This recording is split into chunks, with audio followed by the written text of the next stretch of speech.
こんにちは、ペンタロウです。ネオクラシック系が幅を利かせつつある今、現行とこれから出るモデルをまとめてみます。今回は噂や予想を含む緩めの展開です。まずはホンダの CB1000F、 こちらは秋に出ると言われていますね。9月か10月くらいの発表で11月発売とかそれくらいになるのではないかと予想しておりますが、色はですね、シルバーと黒とブルーの3色で確定しているみたいです。ブルーいいですね。個人的には好きな色味です。こちらはですね CB1300 の後継というわけではなく、ちょっと前にあった CB1000R ともつながりはなく、現行の CB1000 ホーネットの派生という風に位置づけられて出てきてまして、エンジンは旧世代のファイヤーブレードが原型なので CB1300 のようにおっとりした感じではなくスパルタになると思われますが、 Z900 に対する Z900RS のようにある程度マイルドにセッティングするのかもしれませんし、仕上がりをどうしてくるのかはまだ分かりませんが、装備はスマートキーがつくようで鍵刺さなくていいというものですね。センタースタンドも搭載されるかもという噂もあり、速さを求めてるバイクでもないのでセンターあってもメンテナンスしやすくていいかというところかもしれませんね。E クラッチを搭載しないのかどうか、そこがとっても気になっているんですけれども、E クラならネオクラのボス川崎に勝てるかもしれないというふうに踏んでるんですが、 E クラッチとても便利で使いやすいので、この辺のモデルにあるとだいぶ気軽に遠出できるんじゃないかなというふうに思いますが、このデザインどうなんですかね。受けますかね。刺さってる人も多そうなので、先代の CB1000R よりも初動を受けてる雰囲気が巷にはあるので、ますます人気が出てくれるんじゃないかなと期待しております。個人的には川崎の Z900RS の方が武骨感があって好きといえば好きですけれども、その辺はかなり皆さん好みの方向性がだいぶ分かれてくるんじゃないかなと思います。そしてその川崎ですね、 Z900RS、 言わずと知れた小さいのを除いて一番売れているバイクというものですけれども、販売台数が落ちないですね。というか落ちないどころか増えているということになっていますが、仕様が変わらないのにほとんど、それなのに発売当初から全然落ちないですね。なかなか珍しいと思うんですけれども、落ちずに上がっていくという販売台数ですね。そしてついに待望の電スロ化をするらしいんですけれども、2026年モデルで電スロ化するっぽいという動きがあるようですね。スタンダードのほかカフェと SE もありそうな雰囲気ではあります。CB1000F が秋に発表になるので、その発表の後に来年モデル Z900RS が発表されるのか、川崎さんは Z900RS が売れないと川崎プラザの運営が一気に厳しくなるので、全力で CB1000F を潰しに行くのではないかと思っておりますが、このガチンコ勝負は面白いですね。ペンタロウは川崎の勝ちを予想してるんですけれども、皆さんどうでしょう。 CB1000F の液晶メーターに対して Z900RS は現在2眼メーターになっていて、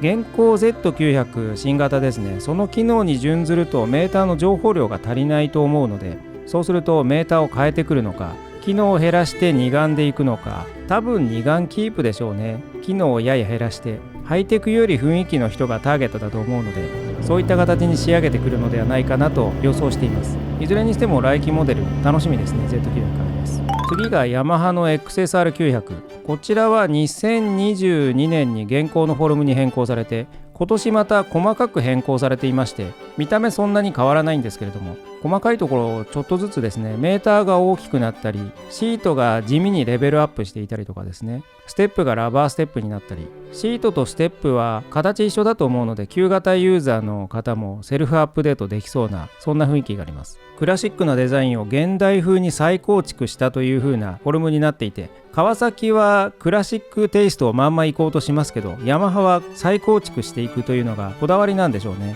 まあピカソみたいなものですね。ピカソは見た空間を脳内で再構築して、あの不思議な世界観を作ってるんですけれども、ヤマハもそっち系ですかね。そんなスタイルが個人的には大好きなんですけれども、ヤマハのデザインは一番洗練されているというふうに感じますが、それが受けるかはまた話は別のようなので、 Z900RS の年間6000台ほどの販売に対して、こちらは600台程度と寂しいですね。もうちょっと売れても良さそうな感じはしますが、大きく差をつけられてしまってまして、あくまで国内だけの話なので、国内では川崎の方が受けるっていう、そういうことのようですね。この XSR900 は GP もありまして、こちらはですね、ハーフカウルのセパレートハンドルモデル、キャッチコピーがあの頃夢見た走りをサポートする先進のテクノロジーということなんで、この GP もヤマハ的には別方面のネオクラという風なことのようですね。方針としては前傾率は数値的にはだいぶハードなので、買おうと思う人は心していった方がよろしいかと思います。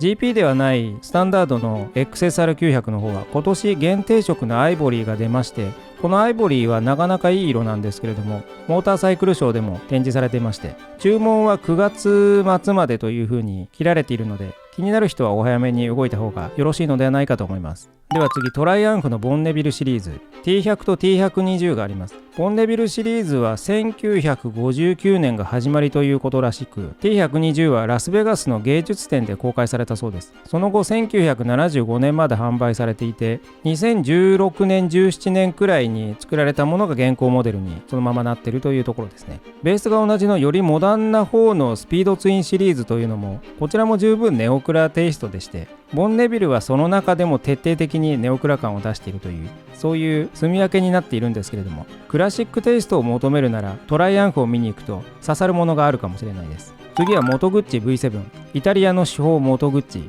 生きた化石の縦置き空冷 V ツインエンジンを搭載する V7 ですね。エンジンの統合で現行は 850cc ほどになってるんですが、こちらの V7 は見た目だけでなく乗り味もしっかりクラシック感がありまして、この辺は今回紹介している他のバイクたちとは違いのあるところかなと思います。他は乗り味は普通に現代的なものが多いんですけれども、 V7 はなんとなく生き物に乗ってる感があるという、そんな風な印象を受けるバイクなんですけれども、ヤマハの SR400 などにも通じる雰囲気がありますね。 V7 は地味にいろいろ仕様変更されていまして、 ABS とか排ガス規制対応とかですね、そういったものが順次変更が加わり、ちゃんとやってこれまで生き続けているのはさすがですね。今年電スロになりまして、2025年モデルからですね。まだ市場には出てないと思うんですけれども、こちらは排ガス規制対応が目的の電スロ化らしく、そしてついにメーターに燃料系がつくという快挙ですね。去年までは二眼メーターでメッキ仕上げのスペシャルと、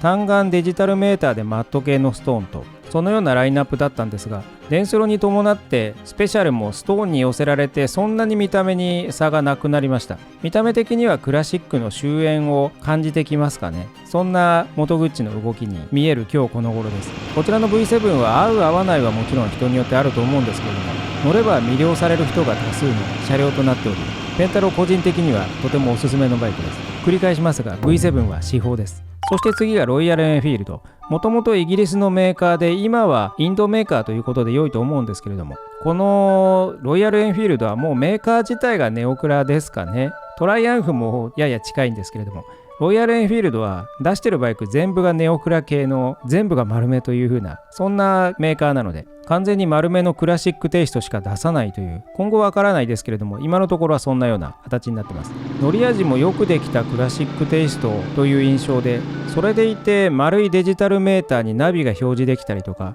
現代的にアップデートしているので、ナビがガーミン縛りとかですね、そういうどこぞのメーカーとは違うユーザーフレンドリーな仕様になっているようです。話によると日本語対応はしてないようなので、ちょっとそこが残念ですけどね。ロイヤルエンフィールドは350と650がメインで、絶賛バリエーション増殖中となっております。650は最近ベアが出まして、スクランブラーっぽいテイストのものですね。排気管は普通に下にあって、タイヤ変えてそれっぽくしただけのファッション系スクランブラーということになるのかもしれませんが、なかなかにこのデザイン刺さってる人が多いようで、ペンタロも個人的に好きです。650、他はショットガンとかですね、ネイキッド系、クルーザーのスーパーメテオとか、セパハンのコンチネンタル GT とか、そういったものがあります。350はクラシックハンターメテオというラインナップだったところ、ブリッドも出て、こちらも増殖中となっています。他には 411cc というシリーズもあって、こちらはヒマラヤというバイクと、あとはスクラムという、どちらもワイルド系のバイクになっています。次に川崎の W230。こちらは全力で陽子のステータスに全振りしたという風なバイクになってまして、二眼メーターを採用していて、丸めヘッドライト、各所にメッキ仕上げという、パッと見の雰囲気はすごくよくできていて、見た目刺さる人が多いようです。実際は頑張ってパーツを流用してコストダウンして作ったという風な仕上がりになっていて、ヘッドライトやミラーは Z650RS 系を流用していて、メーターは W800 の流用というふうに、そんな形で企業努力で価格を抑えたというふうな頑張って作ったモデルになっているようです。でも結構高いんですよね。もうちょっと値段を抑えられると手を出しやすいものになったんじゃないかなというところは惜しいんですが、元がオフロードの KLX なのでシートが低いオフロードバイクという乗り味が一番しっくりくるかなと思うんですけれども、乗り味優先ならロイヤルエンフィールドの方が鼓動感とかですね、味わいというものは感じるんじゃないかなと思います。音なら GB でもいいと思いますし、ホンダの突き詰めるとヤマハの SR とかですね、そういった方向の方が満足度は高そうですが、とはいえこの W230 は元がオフロードだから軽いんで、ちょっと雰囲気のある足バイクという風な立ち位置にするととても活躍してくれるバイクじゃないかなと思います。見た目に騙されて変な期待をしなければとても扱いやすくて日常のお供になるすごいいいバイクだと思います。そんな形でペンタローは所有者の一人ですが、日常のお供に大活躍しております。そして次がヤマハの XSR125、 鳴り物入りで登場した XSR125 なんですけれども、ほぼ初年度の2024年、この時の販売計画が3000台だったんですけれども、実際に売れた登録されたものは1600台となっていて、これは二輪車新聞の集計値によるんですけれども、計画に遠く及ばなかったとこの数値だけ見ると感じるところなんですが、実際は販売店が在庫として買っていて出荷は3000台されているのかちょっとわからないんですけれども、そして2025年は計画2000台と強気ですね。昨年が1600台しか登録されなかったにもかかわらず、この強気っぷりは謎なんですけれども、販売店在庫が増えてしまうだけではないかなという勝手に心配しておりますが、125にしては質感が高くてよくできているんですよね。とても見た目が綺麗で所有感があるバイクだと思います。2025年モデルはローシートが選べるようになりまして、今までシート高い界隈の方々に不評だったんですけれども、ローシートでだいぶ下がるぞというところですね。リンクも下げてそこそこシート高は下がるようです。ローシート自体は単体で普通には買えないという風になっていて、つまり新車買えということですね。ただ品番は存在するので部品注文はできると思うんですけれども、見たところパーツカタログにはないので販売店に取り寄せてもらえばいけますかね。ちょっとその辺は詳しいことはわからないんですが、次に川崎の Z650RS、 こちらは Z650 のネオクラ派生モデルとなっていまして、900は売れてるんですけれども650はそんなに盛り上がっていないですね。650自体は全く悪くないんですけれども、ただこのゾーンだとロイヤルエンフィールドもありますし、650を買うなら900を買うぞっていう人も多いのかもしれませんし、いいバイクではあるんですがやや地味な存在となっております。そして次が同じく川崎の W800、こちら360度クランク直列2気筒、結構前から手を出そうかと思って眺めているんですけれども、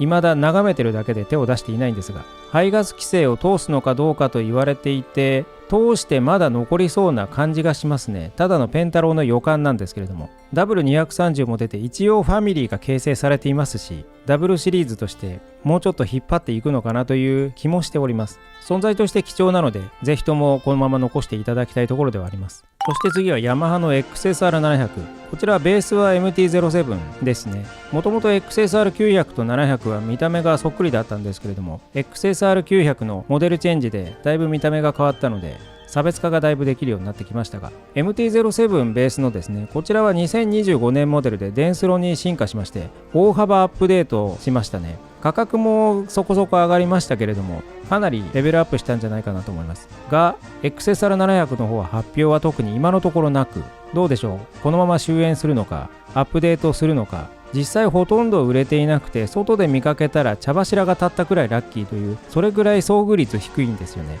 ですので仕様変更して販売するのかどうか、やや微妙な台数な気もしないでもないんですけれども、この XSR700 は車体がスリムでシート高は835と同じミドルのものたちに比べてややシート高高めの方なんですけれども、そのシート高の割にスリムなために地面が近いということで、実際乗ってみると足つきはいい方だと思います。乗る位置とか人の癖によってペダルとの干渉というのがあるかもしれないんで、それにもよると思うんですけれどもね、実際に動かしてみると旋回しやすくて乗りやすい優秀なバイクになっています。乗ってると本当にいいバイクなんで、なぜ台数出ないのか不思議なんですけれども、ぜひともこの XSR700 もデンスロアップデートモデルが見てみたいです。そして BMW R1290 R シリーズは全体的にクラシック系で、90は2眼メーターを採用しています。水平対向ツインエンジンが味わえるのも魅力で、先日 R20 コンセプトモデルが公開されました。こちらがどういった派生展開がされるのか、ペンタロウは興味津々です。ということで今回はネオクラシックもろもろを紹介したんですけれども、オーナーの方、この辺が好きとか、よかったらコメントいただけるとありがたいです。よろしければ高評価、チャンネル登録お願いします。ラジオチャンネルでバイクの小話、メンバーコンテンツでプライベートな話をしているので、よろしければそちらもご覧ください。じゃあまたねー。